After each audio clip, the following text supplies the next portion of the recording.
Artificial intelligence for AP police hackathon కార్యక్రమంలో CM Chandrababu పాల్గొన్నారు. మాట్లాడుతున్నారు, లైవ్ చూద్దాం. చాలా మంది ఎక్స్పర్ట్స్ నేషనల్ ఇంటర్నేషనల్ లెవెల్లో వచ్చారు. కానీ ఇక్కడ అందరికీ అర్థం కావాలి కాబట్టి నేను తెలుగులోనే మాట్లాడుతున్నాను. నేను మీతో అక్కడ ఇంటరాక్ట్ అయ్యాను. ఆ విధంగా వచ్చిన ఎక్స్పర్ట్స్ కూడా నమస్కారాలు.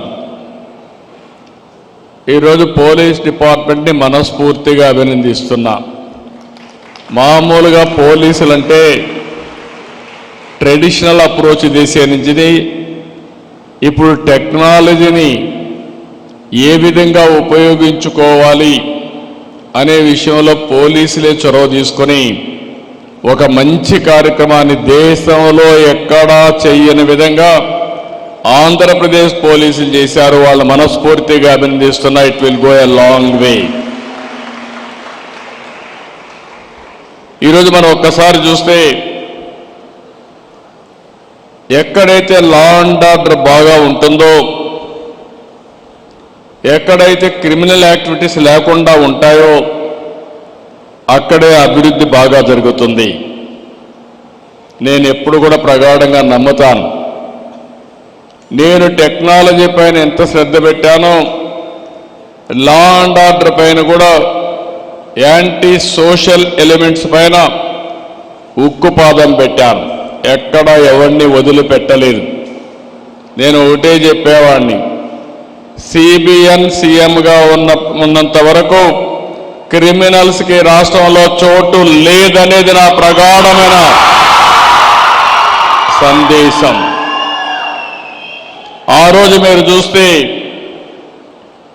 ఉమ్మడి రాష్ట్రంలో ఫ్యాక్షనిజం కానీ, రౌడీజం కానీ, నక్సలిజం కానీ, ఇంకో పక్క కమ్యూనల్ వైలెన్స్ కానీ, ఇంకో పక్క స్మగ్లర్లు కానీ, మాఫియా కానీ, అందరిని కూడా పూర్తిగా కంట్రోల్ చేశాం. నేను ఎప్పుడు కూడా ఎప్పటికప్పుడు టెక్నాలజీ కూడా ఉపయోగించుకోవాలి. ఈరోజు మనందరూ ఇక్కడ ఉన్నారు. నేను హైదరాబాద్లో ఎవరు ఆలోచించినప్పుడు హైటెక్ సిటీ ఇన్ఫర్మేషన్ టెక్నాలజీ ఆలోచించాను. ఆ రోజు బిల్ క్లింటన్ వస్తే సైబరాబాద్ నగరాన్ని ఆ రోజే ఇనాగరేట్ చేశాం. వాజ్పేయి గారి దగ్గర హైటెక్ సిటీ ప్రారంభోత్సవం చేశాం. నేను 25 సంవత్సరాలు 30 సంవత్సరాల కంటే ముందు ప్రారంభించినటువంటి ఆ కార్యక్రమం ఇప్పుడే మిత్రుడు సూర్య గారు చెప్పారు, సూర్య కొత్త గారు చెప్పారు. వీళ్ళందరూ బెనిఫిషరీస్ ఆ కార్యక్రమం వల్ల. నేను గర్వపడుతున్నా. బ్రహ్మాండంగా ప్రపంచం మొత్తం నాటిస్తున్నారు. పవర్ ఆఫ్ టెక్నాలజీ మీరు ఒక్కసారి చూస్తే 25 సంవత్సరాల్లో ఈరోజు హైదరాబాద్ నగరం వల్ల, ఐటీ వల్ల, నాలెడ్జ్ ఎకానమీ వల్ల దేశంలో హైయెస్ట్ పర్ క్యాపిటా ఇన్కమ్కి చిరునామా తెలంగాణ. అదే మరి మోస్ట్ లివబుల్ కండిషన్స్ ఉండే సిటీ హైదరాబాద్ సిటీ. ఈరోజు ఇవన్నీ చూసిన తర్వాత రాష్ట్ర విభజన తర్వాత ఆలోచించాను మళ్ళీ నెక్స్ట్ లెవెల్కి వెళ్ళాలని. 2023లో government of India quantum mission పెట్టారు. కానీ ఇంతవరకు పెట్టారు కానీ ముందుకు పోయే సమయంలో నేను చొరవ తీసుకున్నాను.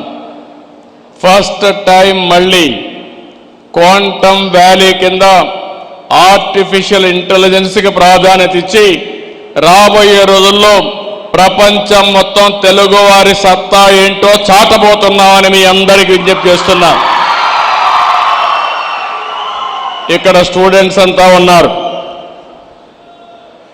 ఈరోజు ఇక్కడ ఉండే స్టూడెంట్స్ మీరు ఒక్కసారి గుర్తుపెట్టుకోవాలి. ఒకప్పుడు మనం చదువుకుంటే ఉద్యోగాలు వచ్చేటివి కాదు.